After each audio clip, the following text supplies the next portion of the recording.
नमस्कार, मैं रवीश कुमार। आप देख रहे हैं प्राइम टाइम, जहां सवाल अभी भी जिंदा हैं और जवाब देने वाले अब भी गायब। विदेशों में भारत का नाम खूब लिया जा रहा है, सम्मेलन में ताली बजती है, विदेशी अखबार में हेडलाइन आती है इंडिया राइजिंग।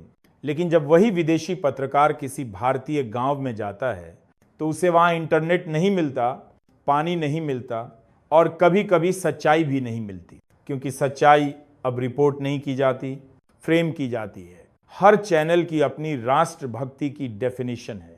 किसी के लिए देशभक्ति मतलब जयकारे, तो किसी के लिए मौन विरोध।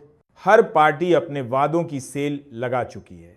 कहीं मुफ्त बिजली, कहीं लैपटॉप स्कीम, कहीं युवा रोजगार गारंटी, लेकिन नौकरी देने वाले उद्योगों के गेट अब भी बंद हैं। हमारी विदेश नीति अब तस्वीरों में चमकती है। G20, ब्रिक्स, अन 4, हर मंच पर मुस्काने हैं, कैमरे हैं। लेकिन जब सीमा पर गोलियां चलती हैं तो वो तस्वीरें कभी नहीं दिखती। चीन, पाकिस्तान, अमेरिका, सबके साथ संबंध क्लिपिंग में अच्छे दिखते हैं, पर जमीनी हकीकत में भारत के जवान अब भी सर्द रातों में चौकसी करते हैं जहां कोई कैमरा नहीं होता। देश का युवा अब हर बात पर रील बनाता है, लेकिन शायद ही कोई सड़कों पर सवाल उठाता है। वो अपने फोन में क्रांति करता है और फिर लाइक्स गिनकर सुकून पा लेता है।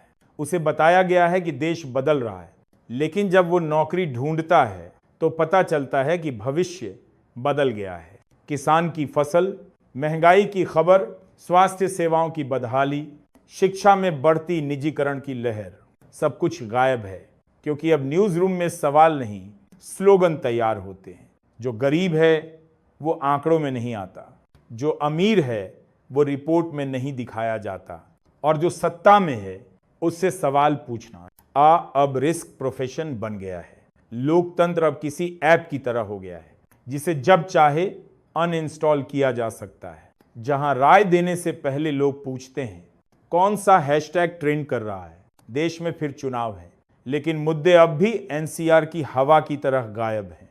क्लासरूम की बहसें अब ट्विटर थ्रेड बन गई हैं, और सवाल पूछने वाला छात्र अब राष्ट्र विरोधी घोषित किया जाता है।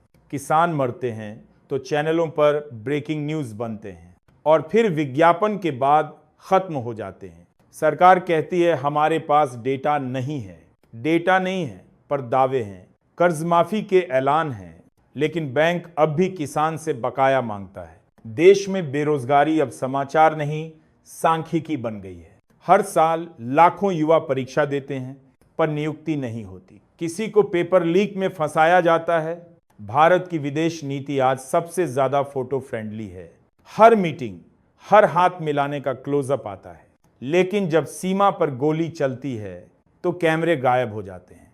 राजनय अब सेल्फी की तरह हो गया है, लाइक और शेयर पर चलता है, हकीकत पर नहीं। किसी को परीक्षा स्थगित में और जो विरोध करता है वो राजनीति से प्रेरित बताया जाता है। मीडिया अब सवालों से बचता है, क्योंकि सवालों में वायरस है जवाब देने की जरूरत का। टीवी पर हर रात चिल्लाहट होती है, लेकिन किसी बेरोजगार के घर की खामोशी नहीं दिखाई देती। एंकर अब नेता हैं और नेता अब एंकर बन चुके हैं। स्टूडियो में राष्ट्रभक्ति मापी जाती है और सड़कों पर नागरिकता पूछी जाती है। सरकार कहती है अर्थव्यवस्था मजबूत है, लेकिन दुकानों पर सन्नाटा है और नौजवानों की जेबें खाली। जीडीपी के ग्राफ ऊपर जा रहे हैं, पर ग्राफ से न तो सिलेंडर भरता है न थाली। आप किसी भी कस्बे में चले जाइए, हर तीसरी दुकान पर ताला लटका है। वो दुकानदार जिसने महामारी के बाद नया सपना देखा था, अब एएमई और बिजली के बिल के बीच झूल रहा है। नेता अब जनता के बीच नहीं, कंटेंट क्रिएटर के फीड में रहते हैं। उनके भाषण के हर वाक्य में वायरल पॉज होता है, जहां जनता हंसे या ताली बजाए, कभी टीवी पर कभी मोबाइल पर, कि कौन नेता किसे देशद्रोही कह रहा है। उसे अपने मोहल्ले की नाली की गंध से ज्यादा विपक्ष की आलोचना की गंध दिखती है।